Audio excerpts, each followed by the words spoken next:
talking stand your ground law in the state of Florida because this is the most confusing law. A lot of kids don't really know about this law, or they think they know how it works, but we want the professionals to tell you how it works because we don't want anyone catching felonies or going to prison because they had the wrong information. All right, stand your ground. Stand your ground pretty much is about protecting yourself. This is basically saying you have a right to defend yourself from violent crimes.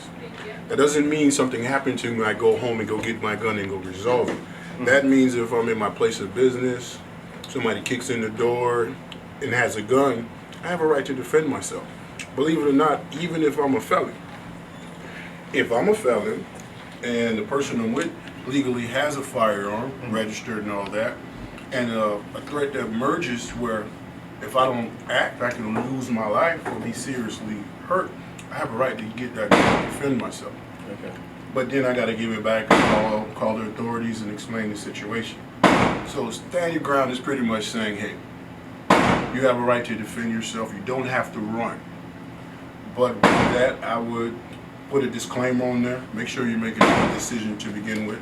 And if a conflict can be avoid it at all costs. Teddy, just look at it this way.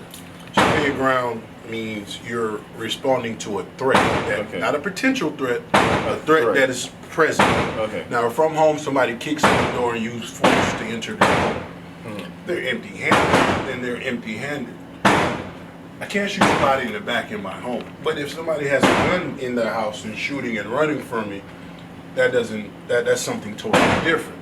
Because the threat is the firearm that they're shooting at me, regardless if their back is turned or not. Right. They're turning and shooting, so then I can shoot. Then I have the right to stand my ground and defend myself. Okay. I don't have to run and hide in the closet. But hopefully, you already have a home safety plan. A home safety plan is not something you read. It's basically, okay, if this happens, you get the gun, the wife, you go there, you get the guns, you call the police, your job is to occupy and gather and keep the kids together while I come and defend myself. For single mothers, you want to appoint your oldest or whatever child you feel is the most safest. You get them to round the kids up and go somewhere safe, while mom gets out there and do what she have to do to protect the household. So even in a situation like we talked earlier, if someone approaches you with a knife, okay, that's a threat. That's a threat. All right, but a knife and a gun, put it this way, kind of like not equal out. No, they both hurt you. They both make you bleed. Okay. You have to look at it like this. Especially when anything that has to do with stand your ground, it's hard to take one scenario and apply it to another. So you have to process every detail, no problem, no matter how minute or irrelevant it might seem. It really makes a difference on what you're going to do. Let me give you an example. Somebody comes in here with a knife. It says, "Paul, I don't like your blue sweater. I'm going to get you."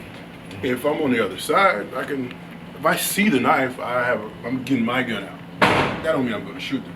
Yeah. If they start to charge or they take the space away from us, the closer they get to me, the more danger I'm in. So at that point, I will probably pull my gun out and challenge him. Challenge him not to hate what you're going to do, more so to hate. In my mind, I already drew a line. If this person passes that line, I might be easily accessible to be stabbed. So at that point, I'm standing my ground. Hey, get out of here! I don't want to shoot you. Run, or if I feel like I need to hold him there, hey, stay there. Get somebody to call the police to come clean up this matter. So it's no potential procedure to, like, if someone's charging you, if like they're charging you were talking earlier? All right, it's processing. If them charging me empty-handed is not the same as them charging me with a knife in their hand. Okay. Once I see the weapon and it is brandished, that's the imminent danger. That's the threat that can cut me, can make me bleed or hurt me really bad. What we spoke about earlier. I can jump in and say that having the firearm is a right, but it also comes with responsibilities. After you get a firearm, you start planting scenarios in your head and make you ask yourself if it's worth it. In this case, he have a knife. And he's from the door and he's in the back. He have time to call somebody to intervene to stop it. Remember that the moment you rely on your firearms because your mind is ready to and prepare to use deadly force. Deadly force has consequences. Time equals Okay. distance equals time. So if you can avoid that scenario, nobody buys a gun to go outside and start shooting. So proud owners will say, I've been having this firearm for 10 years and I never have to use it. Okay, so that's something that you have to have in mind. And in case you have to be certain that there's a threat against you.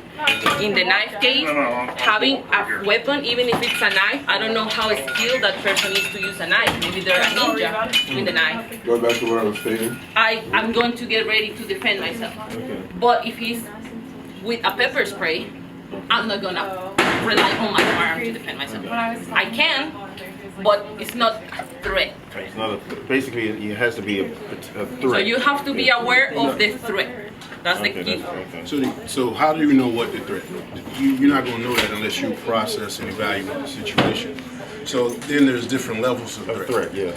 He can say, I have a gun, or this is somebody I know that keeps knives or keeps guns on them, but until the gun comes out, so I have the process thing. And believe it or not, having firearms to defend yourself is more about making good decisions. Because it's gun handling, then it's shooting. But before all that is making a good decision. Should I do this? Yeah. Do I need to do this? Okay, facts. So if you have an ego, the gun makes you feel strong, makes your arms bigger, you don't need guns. Like a lot of people. Because you're going to make a bad decision.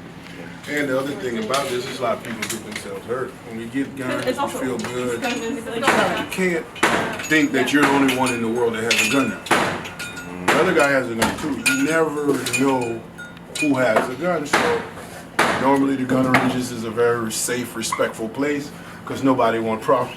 Okay, facts.